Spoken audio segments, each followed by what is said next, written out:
Welcome to Genetics Decoded. I'm your host, Sharon Palmer. Our aim here with this podcast is to use your genetic data to get much better insight into your health and well-being, helping you make better choices that make you healthier. Please note that any of the information we present here is not to be taken as medical advice. It really is to improve your background knowledge, helping you to kind of also just go in and be a little bit more discerning around all of those health-related messages that come out day in and day out. If you enjoy the podcast, we would really appreciate you going in and liking and subscribing. It supports what we do and allows us to continue to bring this really interesting information to you. What I'm going to really go into detail today, we're going to decode aging, the ability to live longer and live healthier. And that should be of interest to all of us. And genetic research is showing us that there are some really key genes around longevity. And what we're going to examine in detail today is something called our Klotho gene. We're going to look and discover that some of you may be making 500% less of this really important anti-aging longevity protein. We're going to look at the things that can, from a health point of view, what starts to go wrong when you're not making enough of this longevity protein, and more importantly, what can you do to up-regulate the production of this really important longevity protein. So stay with us today as we go in and decode a really important gene around longevity.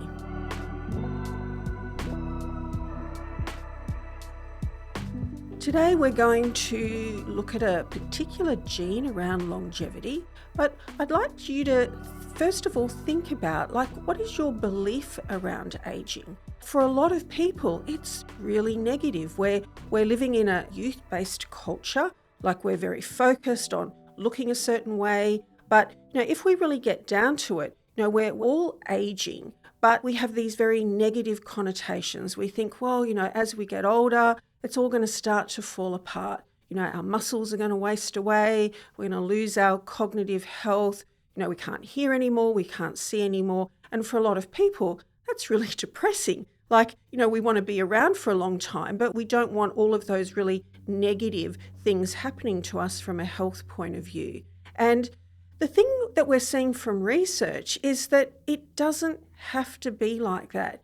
We have an enormous control over the way that we age. Not only can we control that aging process and slow it down, the research is really demonstrating that we could even kind of reverse that aging process, kind of that Benjamin Button approach. You get younger, your age might be getting older, but in fact at a cellular level, a biological level, you're getting younger.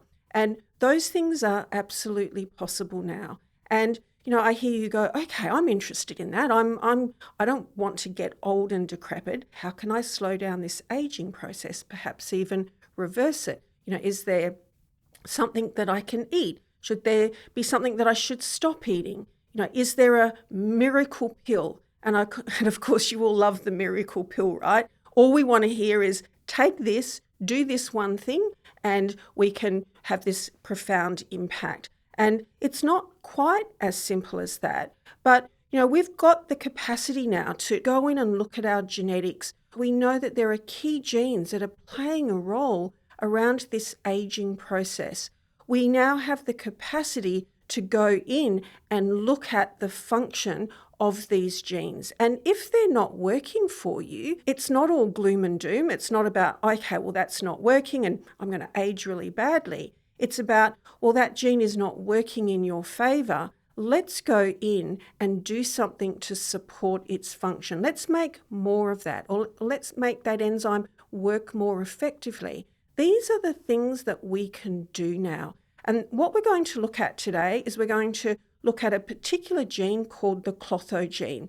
And it is a very, very important gene around longevity and kind of delaying the aging process or aging well. So if you're interested, stay with me because we're going to really look at not just how we can measure this, but how we can action this, how you can take some really key steps to really go in and manipulate this aging process.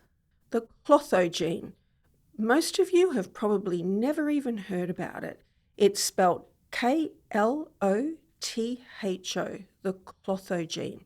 We haven't known about this gene for a very long time. It was only in 1997, so that's not that long ago, is that researchers were doing some research around mice and aging. And what they realized was that if they decreased the capacity, if they decreased the production of this Klotho protein, in fact, what they did is they knocked it out completely, is that the mice in the study just started to age incredibly rapidly, much, much sooner than they should. So these researchers said, oh, okay, if there's not enough of this protein and we age really badly, what if we boost or increase or overexpress the production of this Klotho protein? Would that have the opposite effect? Would that start to really slow down the aging process? And what they found out was that is exactly what happened. And so the researchers decided to name this protein called Klotho. The gene was the Klotho gene and the protein that it produced. And the reason that they named it that is we have to kind of go way back back to our Greek mythology. There was a Greek goddess called Clotho, and she spun your lifespan, and everyone bowed down to this goddess. And so I think it's kind of a very apt name. Sometimes I look at the names of these genes and I think, oh my goodness, what were they thinking? But what we have here is the Klotho gene because we know it really is playing a profound impact on aging, how we age. And we all have this gene and we're all producing this Klotho protein. How much we're producing is largely dependent upon our genetics, but genes are not the only thing that are playing a role. We absolutely begin to see that in humans, at about the age of 40, this gene and the protein it produces really begins to decline. And again, for all of you are thinking, no, at what points in your lifespan do you kind of really notice that aging process? And for a lot of people, they start to hit their 40s and things begin to change. But then when we hit our 50s, this gene really, really begins to decline. The Klotho gene produces the Klotho protein. And what I want to do is start by examining, like, where in our body do we produce this particular protein? And it's very widespread through the body. And this is why we're also seeing that, if you've got this protein embedded in lots and lots of tissues of the body, lots of organs of the body, and it's playing a role in how we age, you can see how profound its effect can be through the whole body. But the main production of this Klotho is from our kidneys. So we produce this Klotho protein and it turns into this soluble form. So this form of the Klotho protein is released into the bloodstream. It then can travel very widely throughout the body, and then it very strongly interacts with a lot of other proteins and enzymes, which all we know are playing a role in aging.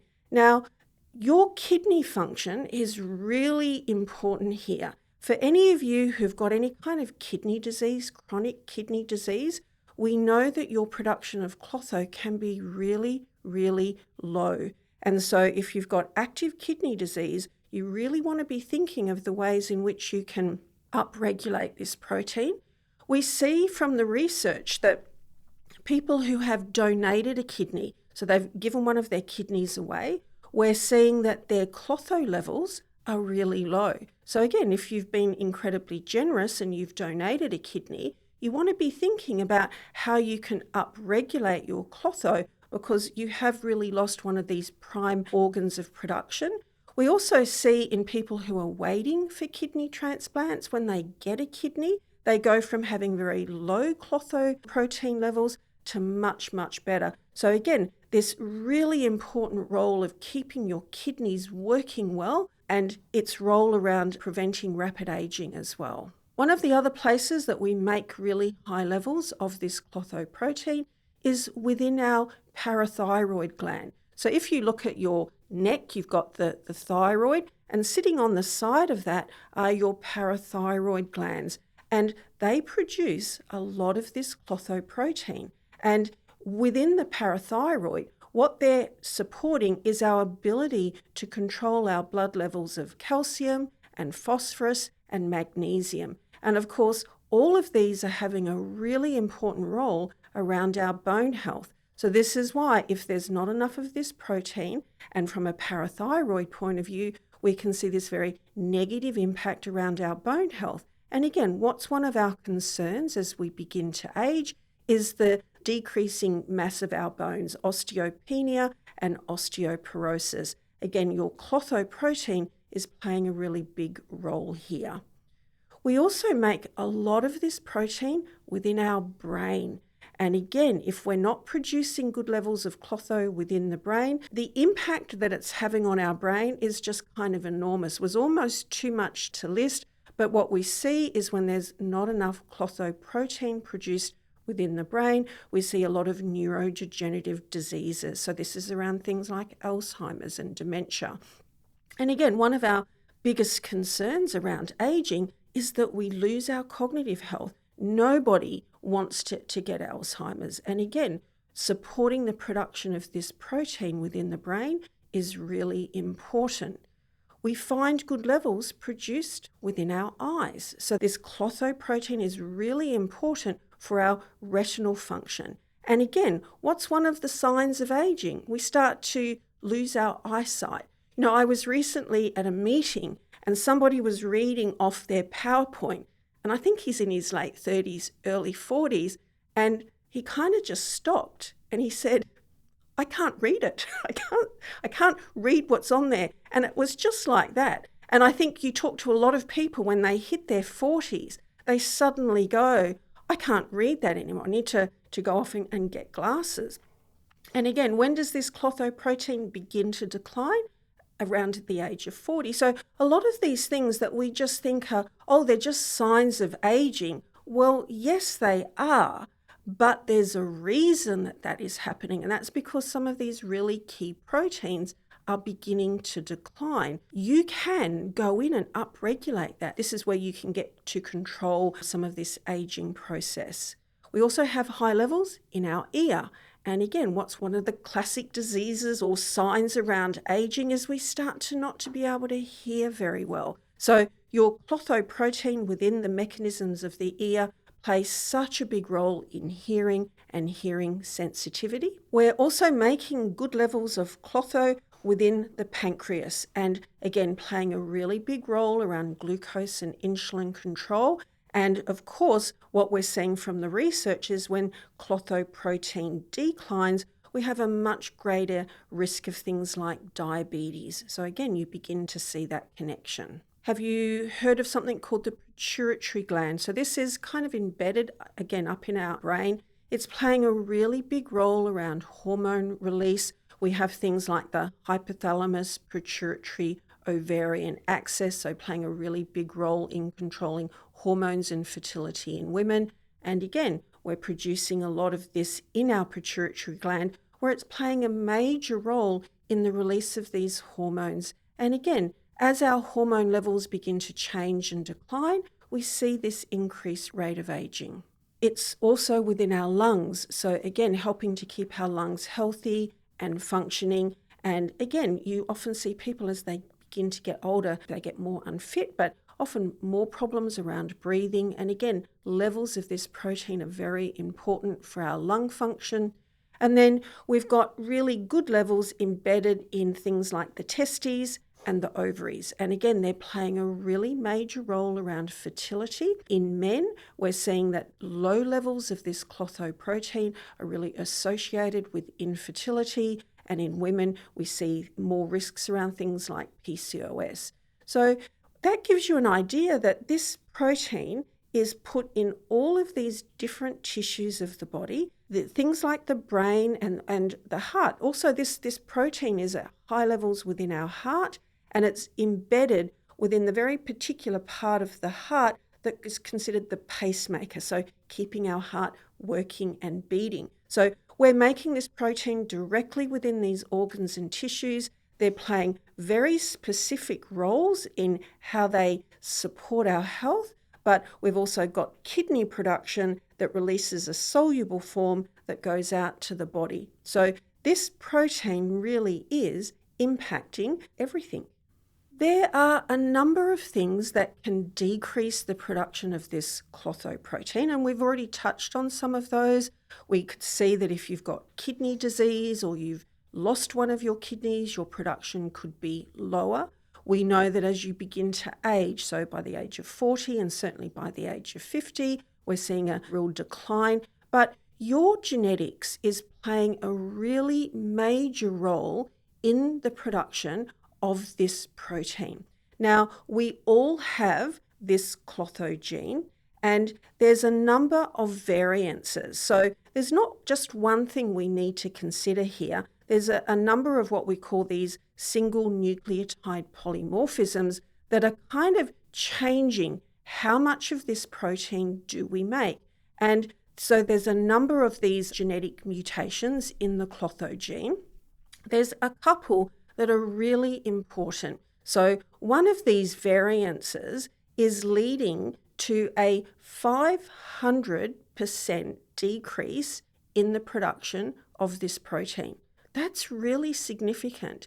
And so what if that's you? You don't know that at this point. You might be just aging more rapidly, or maybe you don't even realize that at this point. But for some of you, there's a 500% decrease in the amount of this protein that you're making. What happens then when you hit 40 or 50 and that decline begins to accelerate? This is where you could suddenly see like, wow, I feel like my health is really declining.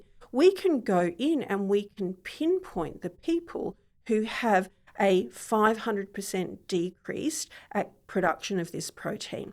And if we look at a global population, that's about 15% of us have that particular genetic risk factor.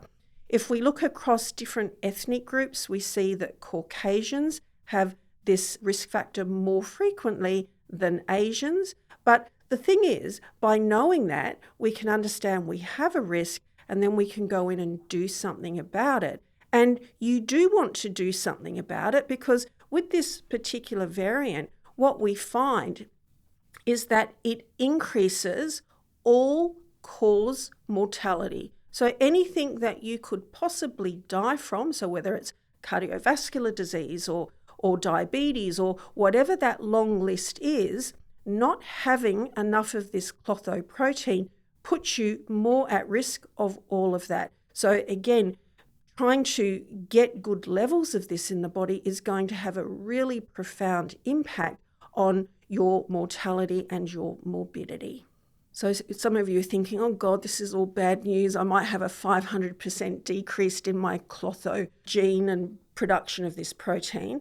But there's a genetic risk factor, and in fact, it's not such a risk factor. There's a genetic mutation in which some people produce more of this protein. And in fact, they may be producing 200% more of their protein.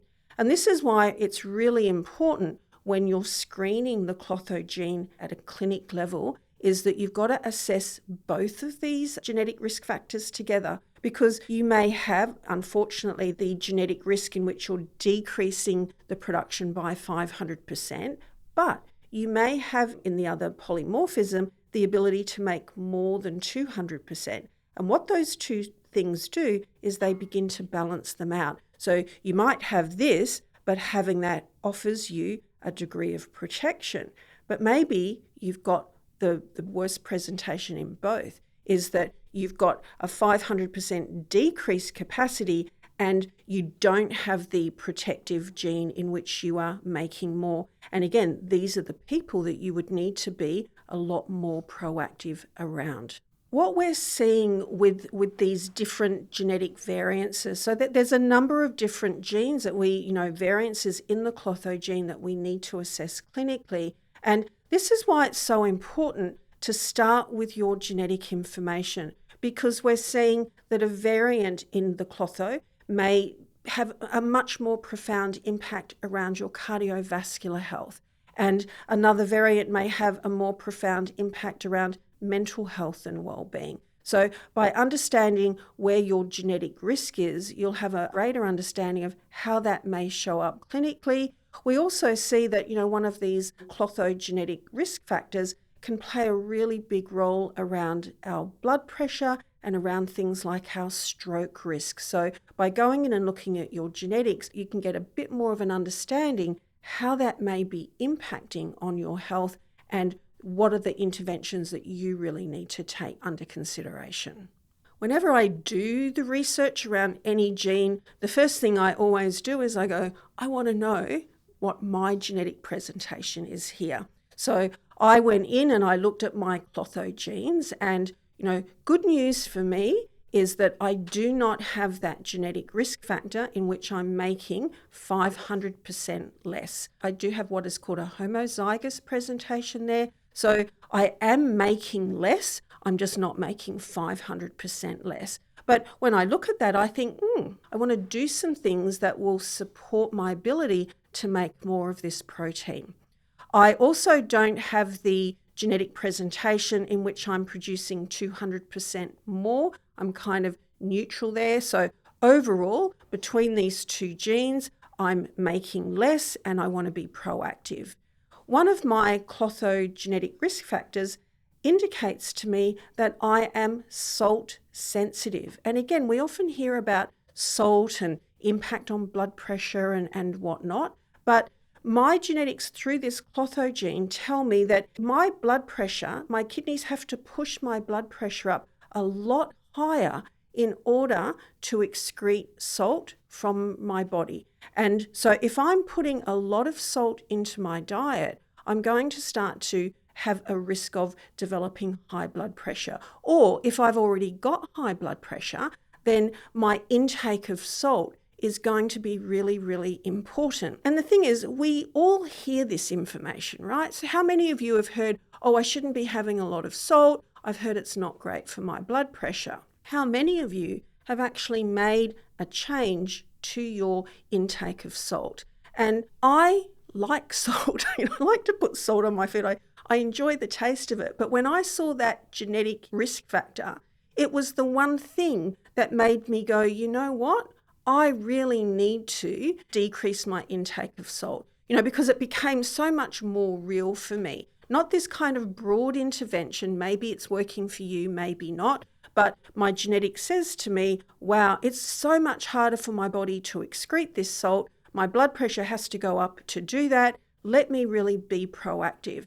And the thing is, we also know that high blood pressure can be a real risk factor for stroke.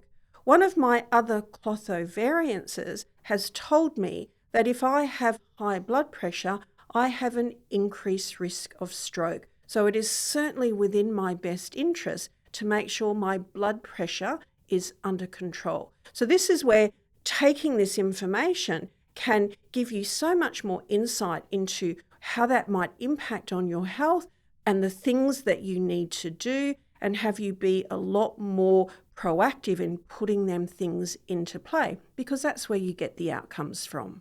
Well, you've all been listening very patiently, hearing about this clotho protein that you've probably never heard of before, starting to go, oh no, maybe I'm not making enough of it. I'm getting older, I'm starting to make less of it. It can have some really significant impact on my health.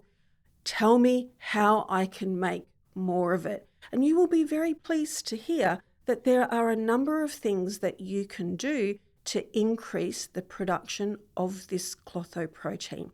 Those things fall across three categories. One is exercise, 2, diet, 3, supplements. So let's go in and look a little bit more closely at how we could use our exercise, our diet, and our supplements to make more of this. That's exciting, right?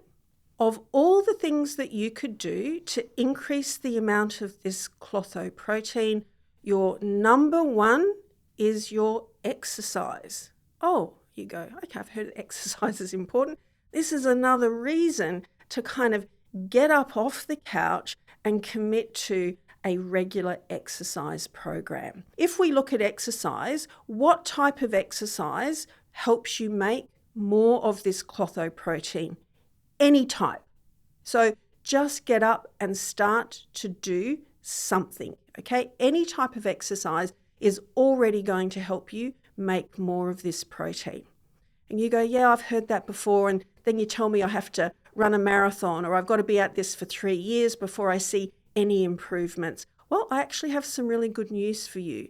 How quickly will exercise help you make more clotho-protein? One bout of exercise. You get up off the couch, put those shoes on, go out and exercise, and after that exercise session, you have already made more clotho-protein. So again, you want instantaneous results, you can have it around exercise and clotho-protein. What we really do see from the research is that it is consistency here. So if you go out and you're consistent with that exercise for 3 months, that's 12 weeks, we see this real increase in sustained level of clotho-protein. So again, it comes back to consistency. Yes, one bout can push it up, but if you do one and then you do nothing else, well, then you're going to drop back. So it's about building this consistency into your exercise. What types of exercise do we really see impacting here? And I pretty much have said, anything. So if you go out and do some strength and resistance work, we see an increase around this clotho-protein. If you're doing aerobic work, cardiovascular, we also see an increase. We're seeing that intensity here may be really important around aerobic and cardiovascular, wanting to kind of get that VO2 max up to about 65 to 70%. Now, for any of you who haven't heard about your VO2 max, if you're exercising, I always recommend to try and monitor this. There's a lot of wearables now in which they can help you understand what that VO2 max, but if you're trying to increase this clotho-protein, getting that VO2 max up to 65 to 70 is where you'll start to see some real impact. A little bit below that, and we don't see such a great upregulation. When we look at this clotho-protein, so the production of this clotho-protein, we know that exercising is going to help you make more of it. But as you make more of this, it has a really profound impact around your skeletal muscle. We're seeing that it helps to grow more muscle. And in fact, if there's been quite a decline in muscle mass, it really helps around the regeneration of this muscle. It helps you to produce more of your mitochondria within your muscle cell. It's playing a really big role in just how the muscle is functioning. So not only does exercise make more of this protein, that it has this profound impact on improving so many different parameters around how your muscle works. And I know for a lot of you, some of you are probably thinking, great, I already exercise, and this is where I encourage people, like if you're already undertaking those habits, then make sure you continue with them. But if you're not, if you've not exercised for a while, or you've been incredibly inconsistent, starting to take this information and realizing, by just going out and doing something that is so simple, you can have such profound impact around your health. But, we've known for thousands of years that exercise is important. Even to this point in time, we don't completely understand why exercise is of such benefits. Research is beginning to give us more insights where we know that its impact on our muscle to fat ratio is really important. The impact on improving our VO2 max is also very important. But the thing with exercise is when you exercise, you produce these things that are referred to now as exokines and myokines. And this is where we're probably beginning to see why exercise has such a profound impact on our health. There's about 600 to 900 of these exokines or myokines that are being produced in the body. So what happens is as the muscle works, it produces these compounds and they get released out of the muscle, they get into the circulation and they travel to lots of different parts of the body, lots of tissues and lots of organs. And this is where they have this profound impact on function. So off to the pancreas, off to the brain, off to the heart. And we don't know all the full impact at this point, but we're seeing that these production of these myokines, these exokines, are having such widespread impact through the body. And your clotho-protein is now really being considered as one of these compounds. And so again, you want to start making more of this because its impact is really significant through the body, through this process of exercising. I've had patients in clinic where I talk to them about exercise and they'll go, oh, I haven't done it for 35 years. And I think, okay, we've got some work to do. But as I was going through and doing the research around clotho and exercise, I came across this study, and what it made me realize is that, boy, we cannot afford not to be active. We've got to get up and we've got to be moving. We've got to be building in some formal exercise. What some researchers did is they tracked some men in their early 20s who, through having certain types of surgery, were committed to bed rest for 3 weeks. And what they found is that in those 3 weeks of bed rest, the negative impact upon their cardiovascular health was more profound than 30 years of aging. So if you're not active, if you're just sitting around doing nothing, and this is compounded these days because we're not out in the fields working and doing physical labor. So many of us are sitting at desk, we're working on computers, so much of our time is sedentary. And we've got to make sure that at least at some part of that day, we get up and are active. It is impacting on our health in so many profound ways if we're not being active. There are a couple of really key areas around physical performance that it could be really worthwhile tracking. And in fact, researchers are saying we should be screening some of these parameters across population groups. And one of them is grip strength, the ability to hold on and to grip. And there's certain ways in which you can measure that. You can always, where they get you to hold and grip and they can measure your grip strength. We're seeing that grip strength is correlated with clotho. And in fact, the lower your clotho protein levels, the worse your grip strength is. So again, and I remember, we're also looking too around mortality and grip strength, and it comes back to muscle mass and muscle strength. And I remember when I first started to see this research around grip strength, it made me go in and change my exercise regime. So, there are times I go to the gym now and I just hang. So I just jump up and I grab hold of a pole and I just hang there for as long as I can because that's going to be working on my grip strength. I do other things where I get plates, the heaviest plates, and I hold them with a couple of fingers and I hold them until I can't hold on to them anymore. Again, working through grip strength. People doing those farmers carriers where you get a kettlebells and you walk. These are all things that are impacting on grip strength. So again, when you're getting in the gym, you're doing your barbell curls and maybe you're doing your rows, all of those things are working on your grip strength. And they sound like such simple and innocuous little things, like, really? How could that make a difference? But grip strength is correlated to mortality. So start to change your exercise regime and go in and work on that grip strength. I was on LinkedIn very recently and I saw this reel of this 98-year-old man, and he's got this little bar above him and he jumps up and he grabs it with 3 fingers, so his thumb and 2 fingers. And what he proceeds to do is he pulls himself up. So literally he does a chin up and then he brings his legs and his knees up. He basically turns himself inside out. And I'm looking at that and I'm thinking, how much strength, how much grip strength does that take to do that? And then basically he uncoiled himself and just very slowly began to lower himself back. He was 98 years of age. And this is where we have to let go of these belief systems that, if we're 70, it's all over. If we're 90, it's all over.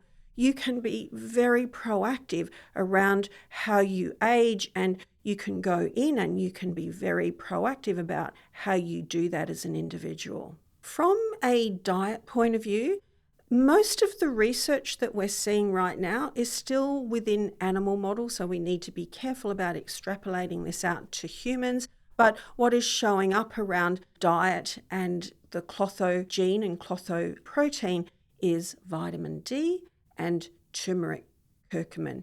And again, this is where you would extrapolate that to supplementation. Again, that's not to run out and just think, if I'm going to take all of those things. As I said, the research is fairly early, but we will certainly see over time more definitive interventions around diet and supplementation. But we certainly see that exercise is a really profound intervention you can undertake with confidence here. One of the things I really want you to kind of take away from this podcast is that aging is within your control. And we know that something as simple as exercise, consistent exercise, can make a really big difference. Here, specifically around upregulating your production of this clotho protein, but exercise is impacting in so many different ways. What we all need to do is realize that sometimes it is the simple interventions done consistently over time that make the biggest difference. So what I would really encourage any of you who are not exercising, who are not doing it consistently, is to just see the enormous value in finding a way to build this into your routine. Stop thinking like, I'm too busy. We're all busy. We all have 24/7 hours in the day. What you have to do is prioritize the things that are going to make a difference. And so it's not this weird and wonderful little pill that, some marketing guru has told you to take. It is the day in and day out of these simple interventions. And we also know, we've got this amazing tool now around our genetics. We can go in and we can pinpoint where some of our risk factors are. We can get very specific to doing things that are going to make a difference. What I know is that this isn't science fiction. Every day, all day at our clinic, we work with people with their genetic data, identifying their risk factors, putting interventions into play that can make a difference. If you're interested in going down this personalised health pathway, you can always contact us at the iDNA Health Clinic. We treat people all around Australia. We treat people overseas. Our system is really set up to do that. But I just encourage you to be really proactive here. You can make a really big difference around the way that you age. If you have enjoyed this podcast, please go in and like and subscribe. If you hear something in this podcast that you think may be of real benefit to someone you can share that with them. What we're trying to do is get people to understand more about their health, take more control around their health, and use their genetics to really streamline that process. Thanks for listening to the podcast today. If we've started to increase your interest around clinical genetics and you think you would like to find out a little bit more, please feel welcome to reach out to us at iDNA Health Clinic. We're proud partners of this Genetics Decoded podcast. It's a real opportunity to get in touch with us and find out how you could go down this pathway yourself. If you liked the podcast, enjoyed it today, please go in and push all the buttons, like and subscribe. It really does make a difference and supports what we're trying to do here. We have a podcast release every Monday, so keep a watch out. All of our topics are around genetics and health, and we would love you to join us every week.